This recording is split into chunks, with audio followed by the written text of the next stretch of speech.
اور اللہ رب العزت نے قرآن مجید میں ایمان والوں کی صفات بیان کرتے ہوئے، کن کی صفات؟ اب میں اور آپ اپنا محاسبہ کر لیں کہ کیا یہ صفات میرے اور آپ کے اندر ہے؟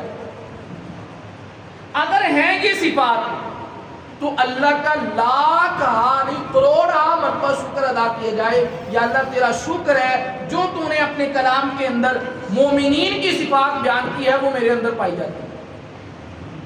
اور اگر نہیں ہے بالفرض والمحال تو مجھے اور آپ کو سوچنا چاہیے اور ابھی سے ارادہ کرنا چاہیے کہ یا الہ العالمین پیچھے جو ہوا سو ہوا، اب سے ہی اسی لمحے سے میں اس بات کا ارادہ کرتا ہوں ان تمام صفات کو میں اپنے اندر کیا کروں گا؟ اڈاپٹ کروں گا۔ کون سی صفات؟ سورۃ معارج کے اندر اللہ رب العزت نے ارشاد فرمایا الا المصلین، ایمان والے وہ ہیں جو کیا کرتے ہیں جی؟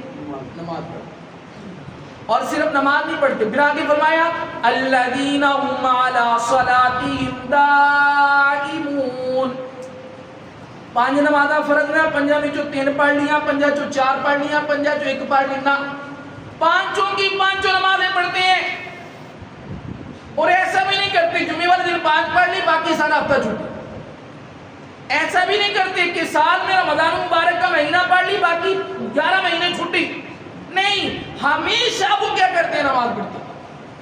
کیا پڑھتے ہیں جی؟ ہمیشہ نماز پڑھتے ہیں۔ پھر فرمایا والذین هم علی صلاتهم یحافظون، وہ اپنی نمازوں کی کیا کرتے ہیں؟ بڑے تحمل کے ساتھ، بڑے اخلاص کے ساتھ، بڑے خشوع اور خضوع کے ساتھ وہ اللہ کے حضور کھڑے ہوتے ہیں۔ میرے محبوب پیغمبر نے ارشاد فرمایا کمال جملہ، سونے کے حروف سے، سونے کے پانی سے اس جملے کو لکھا جائے نا تب بھی اس جملے حق ادا نہیں ہوتا۔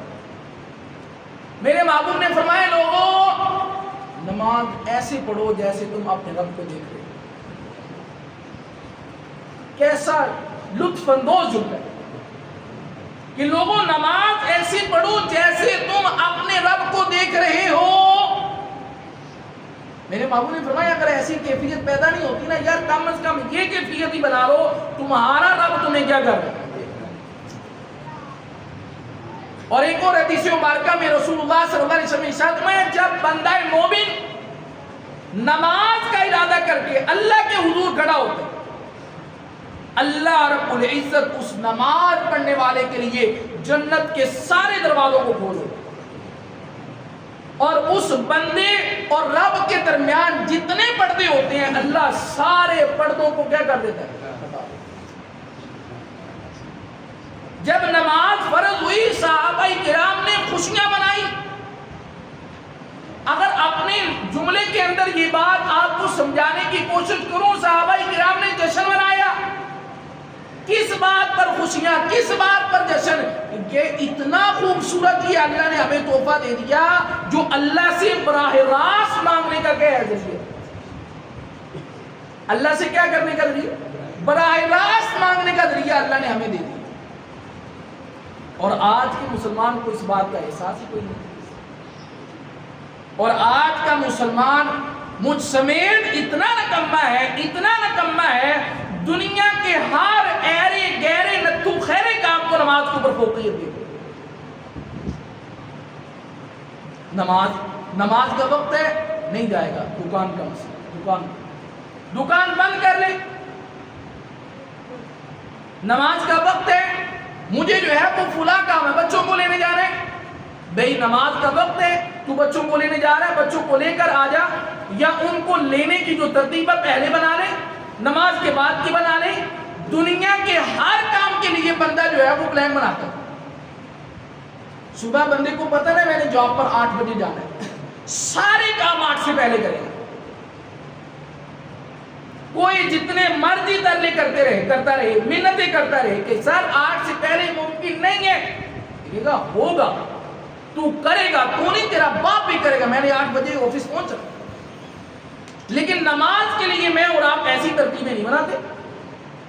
نماز ہم پڑھتے ہیں اگر موقع مل جائے، ٹائم مل جائے وہ پڑھنی ہے، اگر ٹائم نہیں مل رہا اس کا مطلب ہے کہ نماز پڑھنا آج کے مسلمان کے نزدیک بیلے لوگوں کا کام ہے.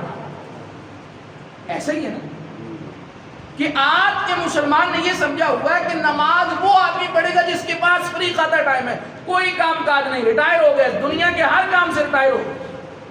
گھر والوں نے بھی کہا ابا جی آپ کو کوئی کام کرنے کی ضرورت نہیں ہے, وہ چارپائی آپ کی پڑی ہوئی ہے وہاں پر لیٹے رہو بیٹھے رہو. نہ بھائی, ہر باریک مسلمان کے اوپر نماز کیا ہے؟